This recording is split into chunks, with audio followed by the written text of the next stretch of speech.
There are dozens of code violations that have not been processed for years.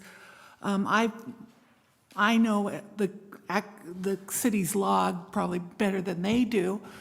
Who is going to be, you're talking about new regulations, but who is going to do it? You have no monies for code to regulate this.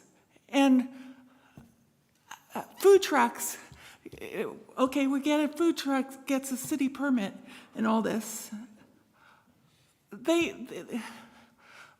It's discouraging a variety. We'll have the same food truck downtown or something.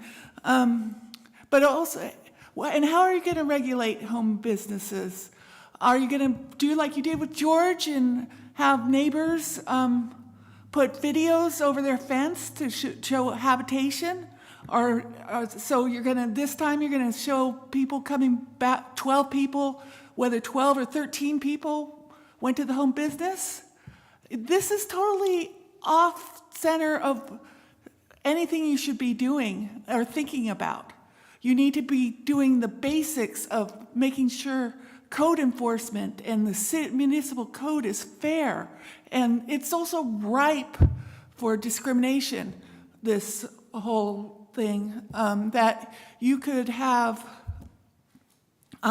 somebody who doesn't like the Hispanics and they're selling tamales. So the city could go after those guys and let Mr. Coffee, so I don't know, it's just ripe for abuse, and it's too far, and you guys are way off kilter to make this a priority at all.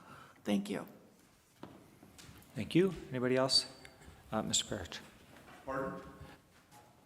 Mr. Barich. Councilman Barich, please. No, huh, Mayor? Not politically correct? Is that right? It's very sad. I don't know where to start with this.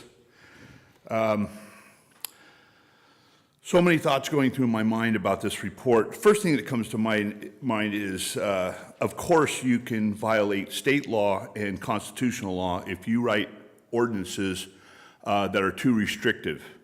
Okay, it can be challenged by business owners and so forth, and if you want to go down that path, which many cities do, you're going to get challenged and you're going to get slapped.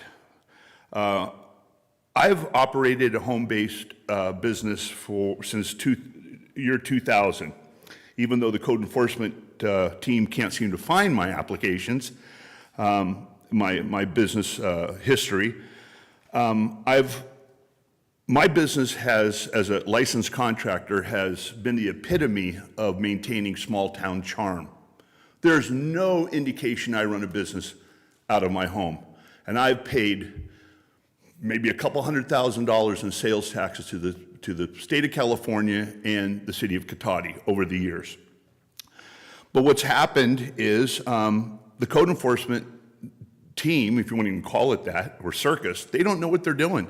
They're arbitrarily enforcing the codes.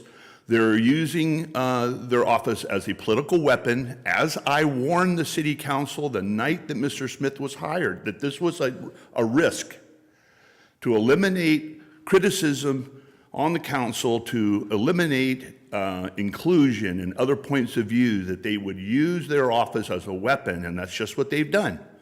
Okay, to the extent, I mean, I can't go into detail now, and during strategic planning, they're only going to give me 3 minutes also. This issue is so large, but I've had Mr. House out to my property and his team, I think 4 times now, and I was cited that my work truck, my Ford van, was parked within 20 feet of the sidewalk. And I was in violation, 20 feet. How many of you have your cars parked within 20 feet of your sidewalk? It's just ridiculous, all caught on body camera and so forth. It's ridiculous. And there's also this idea of being grandfathered in.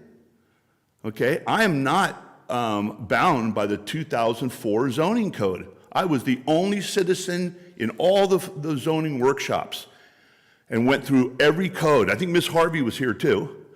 And then when the issue of shipping containers and tent structures and carports came up for revision, I stood up and I mentioned that, hey, what are you going to do about shipping containers? They're all over my neighborhood. And Marcia Sue says, she answering for the, I'll be done here, sir. She answers for the city council and says, Mr. Barich, shipping containers are portable property, they're not structures, and they're not covered in the code. They're still not covered in the code. Okay, you have so much work to do. Thank you. To stay out of court and try to keep from merging from Rohnert Park. Thank you. Any other comments? Yes.